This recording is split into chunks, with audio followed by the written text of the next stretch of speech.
Olá turma, tudo bem com vocês? Hoje eu vou apresentar uma experiência. Se trata do pêndulo de Newton. E essa experiência ela ilustra bem, né, o fenômeno que nós vamos estudar daqui para frente, que é o princípio da conservação da quantidade de movimento. Então eu vou fazer uma demonstração aqui bem simples, mas que ela tem uma carga de teoria e de aspecto, né, ilustrativo muito interessante. E se vocês entenderem esse princípio aqui, a teoria que vai ser evidenciada nessa experiência, vocês não terão dificuldade nenhuma de seguir, né, com o nosso estudo teórico. Então olha só, o princípio da conservação da quantidade de movimento, ele diz o seguinte, que a quantidade de movimento ela permanece constante se o sistema se não houver forças externas atuando sobre o sistema. Então o que é uma força externa? Por exemplo, eu empurrar isso daqui e parar. Veja, esse conjunto ele só se moveu porque atuou uma força externa da minha mão sobre ele. Tá bom? Então veja aqui nas bolinhas, depois que eu retirar uma do seu estado de repouso, eu não vou mais afetá-la, alterando então a condição do sistema. Então não vai haver mais nenhuma força externa atuando sobre as bolinhas, sobre o conjunto de bolinhas, tá? Então, o que é importante você perceber? É a quantidade de bolinha antes de cada choque que vão estar se movimentando. Então veja só, eu vou movimentar uma bolinha e antes dela bater, porque o evento que separa a quantidade de movimento é o choque, nesse caso aqui. Então uma bolinha vai bater na outra. Então se antes do choque eu tinha uma bolinha em movimento, depois do choque eu tenho que ter uma bolinha em movimento. Opa, escorregou aqui. Então percebam, ó, eu vou puxar uma bolinha e a hora que bater, se antes de bater tinha uma em movimento, depois de bater tem que continuar com uma em movimento. Então observem. Estão vendo? Vou fazer de novo, ó. Depois de cada choque, uma bolinha em movimento.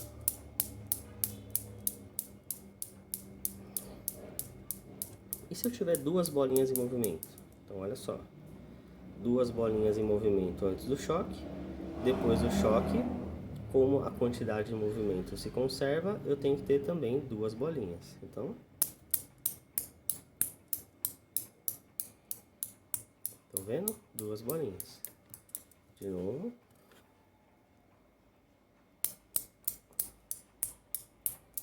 Duas bolinhas a cada choque. Se eu tiver três bolinhas em movimento antes, eu tenho que ter três depois. Olha lá.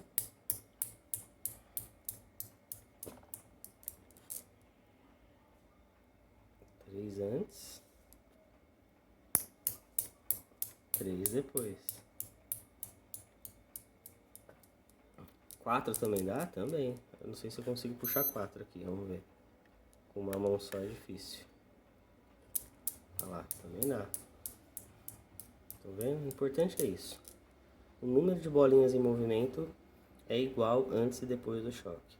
Isso quando as bolinhas são iguais, tá, gente? Nesse caso, essas bolinhas são perfeitamente iguais. Então, por isso que ilustra bem o fenômeno, esse experimento. Esse experimento aqui se chama pêndulo de Newton. Então é isso, gente. O choque, ele marca o evento. Antes do evento, eu tenho uma quantidade de movimento que se conserva depois do evento, tá certo? Então vamos agora dar sequência à nossa aula. Olá pessoal, tudo bem com vocês? Dando sequência então aos nossos estudos, acabamos de ver uma pequena experiência utilizando o pêndulo de Newton. E agora vamos fazer um apanhado teórico aqui, né, básico, para que a gente consiga resolver as questões do PET, certinho? Bom, então o que nós vimos lá, nós vimos o que é quantidade de movimento. Então a quantidade de movimento, ela é dada pela expressão Q igual a m vezes v. Ih, opa, peraí que sumiu aqui, gente. Peraí só um pouquinho, vamos lá. Quantidade de movimento. Belezinha. Aqui. Aqui, tem que clicar aqui fora, senão não vai. Então vamos lá. Então a quantidade de movimento ela é dada por Q, que é igual a m vezes v. Bom, qual que é a unidade da quantidade de movimento? É quilograma vezes metro por segundo. Então dá para ver direitinho aqui. O m é de massa, né? Lembra que o m é a massa dada em quilogramas, e v é a velocidade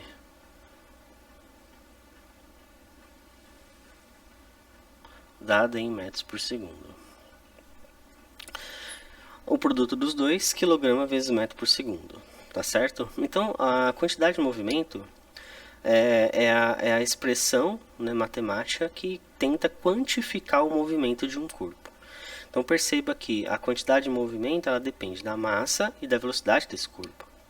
Então veja que um corpo com muita massa e com pouca velocidade tem a mesma quantidade de movimento de um corpo com muita massa e pouca velocidade. Então isso daqui vai ser super importante a gente reconhecer e entender quando nós formos estudar os choques, tá? Então é por isso que frear um caminhão é muito difícil, é muito mais difícil que frear um carro à mesma velocidade.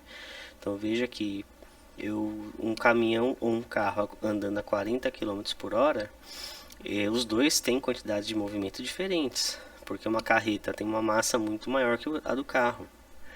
Então, frear, ou seja, alterar essa quantidade de movimento, ou seja, alterar a velocidade, exige no caminhão uma força muito maior. Tá certo? Então vamos ver aqui, observar o que é, como se aplica então a quantidade de movimento nos sistemas de física, tá? Então a primeira coisa que é importante é o princípio, tá? Então o princípio da conservação da quantidade de movimento.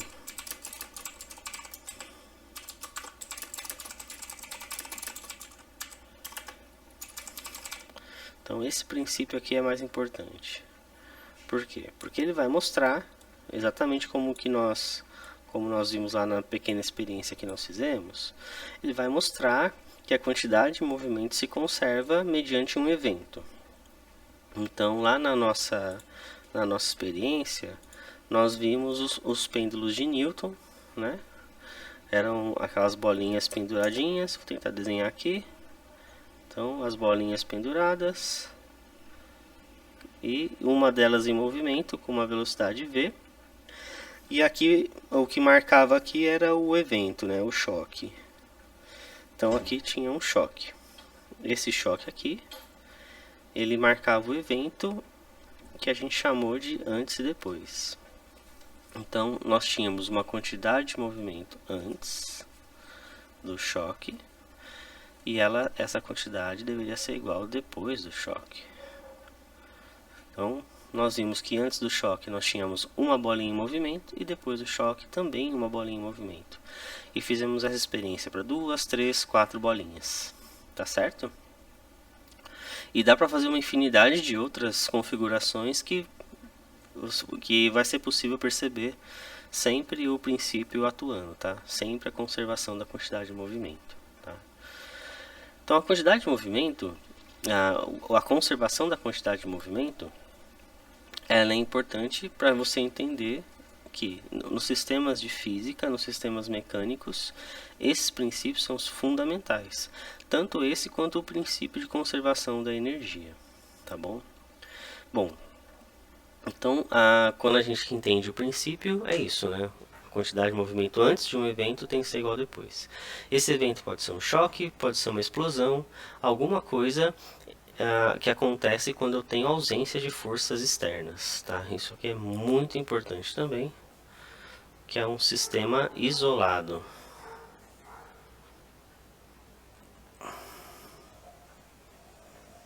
O que que significa um sistema isolado?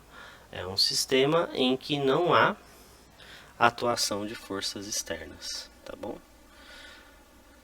Bom, quando a gente fala de princípio de conservação é isso, mas e para alterar a quantidade de movimento de um corpo? Bom, perceba que a quantidade de movimento de um corpo ela é alterada mediante a variação da velocidade, já que a massa do corpo não vai ser alterada.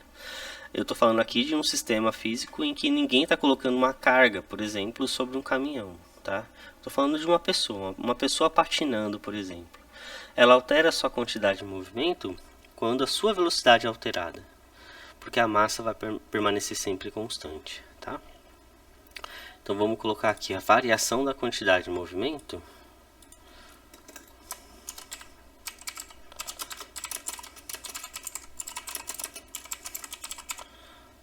A variação da quantidade de movimento ela acontece quando a gente tem a força variando. Desculpa, a velocidade variando. E a velocidade nós já vimos que ela só pode ser variada mediante a ação de uma força. Isso nós vimos lá na segunda lei de Newton. Então vamos lá, vamos voltar aqui e entender. Então, a variação da quantidade de movimento, ou seja, o ΔQ, ele é dado por m vezes ΔV. Estão vendo? Então, a variação da quantidade de movimento é dada pela variação da velocidade. E a variação da velocidade, nós vimos já isso. Então, a variação da velocidade em função do tempo, isso aqui é chamado de aceleração. Tudo bem? E a variação, então, da quantidade de movimento, ela está sujeita à variação de uma força. À ação de uma força. Porque se há aceleração, aqui sobre esse sistema vai atuar a segunda lei de Newton, né? Ou seja, a lei da força resultante, para que seja possível alterar a variação da quantidade de movimento. Então veja, a variação da quantidade de movimento é dada pelo que a gente chama de impulso, que é igual a força vezes a variação do tempo. Então uma força que atua num certo instante de tempo é a responsável por criar um impulso que altera a quantidade de movimento, tá? Então aqui sai a segunda lei de Newton também, ó. Se a gente fizer uma análise aqui, F ΔT igual M ΔV, ó, já que o I é igual a ΔQ, a gente substitui aqui, ó, fica de outra cor, ó. F vezes ΔT é igual a M vezes ΔV. Então, olha o que acontece aqui. Passa o ΔT dividindo, ó, que está multiplicando, fica F igual M vezes ΔV por ΔT. Ó, ΔV por ΔT é igual a F é igual a M vezes A. Vocês lembram do que é isso aqui? Vou dar um chocolate para quem lembrar. Vocês me cobrem. É a segunda lei de Newton.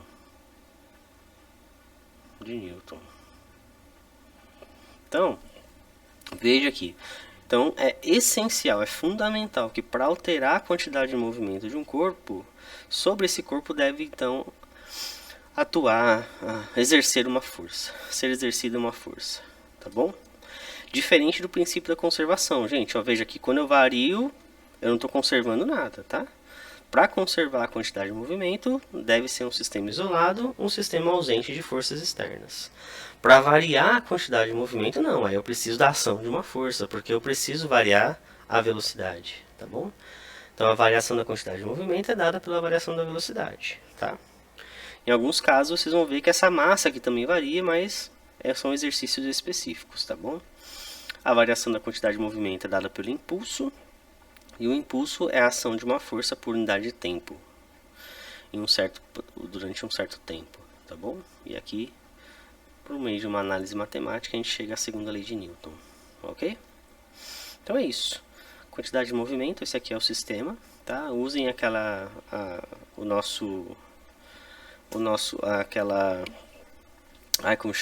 experiênciazinha, né? Pra gente conseguir entender e visualizar o sistema.